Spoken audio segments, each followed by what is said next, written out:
The bass hummed with energy as the choir from the village of Banta sang their favorite worship songs. Laughter mixed with clapping of hands, and voices soared in joyful harmony. The sky was a clear blue, and a gentle breeze brushes through the open windows, carrying the sound of praise across the countryside. Simi, the youngest member, sat by the window with her eyes wide, drinking in the world outside. This was her first time leaving the village. Every tree, every twist in the road felt like a miracle unfolding before her. Beside her, Baba Ayude, the choir leader with a white beard and eyes full of wisdom, led the singing with a voice as deep as the river. As they journeyed through the highway, suddenly, the bus jolted sharply. The laughter died. Simi's heart jumped as she gripped the seat in front of her. Kunle, the driver, tightened his hold on the steering wheel, his face twisted with concentration. "What is happening?" someone whispered. Before anyone could answer, 3 figures emerged on the road ahead, their silhouettes sharp against the sunlight. Their faces were hidden by scarves, and the tallest carried a gun. The road seemed to close in, trapping the bus. "Stop the bus!" The command came like a thunderclap. Kunle slammed the brakes, tires screeching. Dust rose in choking cloud as the bus skidded to a halt. Inside, the air grew thicker with fear. Simi felt her pulse hammering in her ears as she clutched Baba Ayude's arm. The tallest man stalked to the door and banged with his gun. "Open it now, or I break it." Kunle's hand shook as he reached for the handle. The door creaked open, and the men climbed in, eyes like knives cutting through the passengers. "Out! Everyone, out now!" The tallest man's voice was sharp, full of menace. Terror gripped the choir as they stumbled out. Baba Ayude kept his head high, his shoulders firm. Simi clung to his hand, her fingers trembling. The men headed them into the forest. The narrow path twisted like a serpent through thorny bushes that tore at their clothes. Shadows stretched long as the sun sank behind the trees. Fear hung in the air like a heavy suffocating blanket. In a small clearing space, the bandits stopped. "Sit," backed the man with a knife. Baba Ayude knelt slowly, his calm gaze never leaving the leader's face. "What do you do?" he asked. "What do you want from us?" he asked. "Silence!" The tallest man pointed the gun at him. "We ask the questions here. Why are you traveling?" "We are church choir," Baba Ayude said. His voice was steady, unshaken. "We sing for God." The man laughed, a cold, hollow sound that seemed to drain the warmth from the air. "There is no God here," he sneered. "You are ours now. You belong to us. Anyone who tries to escape or make a phone call or raise any suspicion will not see the sun rise again." Simi's eyes filled with tears. She bit her lips to keep from sobbing. Baba Ayude squeezed her hands gently. "Be strong, my child," he whispered. "God is always with us, even in the darkest places." Hours passed. The shadow grew deeper. The night wrapped its arm around the forest. The bandits argued in low, harsh voices. Their words were sharp as blade. Some spoke of ransom, others of selling the bus. Unease crackled. like dry leaves beneath their feet. Baba Ayode bowed his head, his lips moved in silent prayers for strength, for wisdom. A spark of resolve flickered in his eyes. He leaned towards Simi and whispered, "We will sing. We will sing until the darkness flee." Her eyes widened. "Sing? Here?" "Yes," he said softly.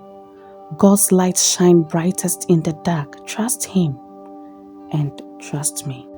The night stretched on as the clearing filled with thick darkness. The bandits, restless shadows, moved around like wolves circling prey. Fear lay heavy on the choir, their hearts pounding like a war drums. Simi's hand trembled in Baba Ayode's grasp, but his steady fingers held her firm. One bandit with a jacket scar across his face muted. "They are just singers. Let's take their bars and leave them alone." "Fool!" the tallest snapped. "They have families. Families mean money. We wait for ransom." A cold wind whispered through the trees, rustling leaves like unseen spirits. Baba Ayode rose slowly, his tall frame casting a calm, unbroken shadow. His voice was low but filled with unshaken resolve. "You have taken us captive, but we are free. No chains can bind our spirits. We sing for God, and in His name there is power." The leader turned sharply. "Sit down. No prayers, no singing." His hand twitched on the trigger. He ordered his colleagues to bind them in chains so they will not have the opportunity to even rise. After chaining them, thinking they have full control over them now, Baba Ayode stood firm. Simi gasped. He raised his hands, though in chains, palms open, and began to hum. The sound was soft, like the first drop of rain before a storm. His rich baritone rolled through the darkness, a melody of hope that seeped into every corner of fear. "Let it stop," the scar-faced man growled.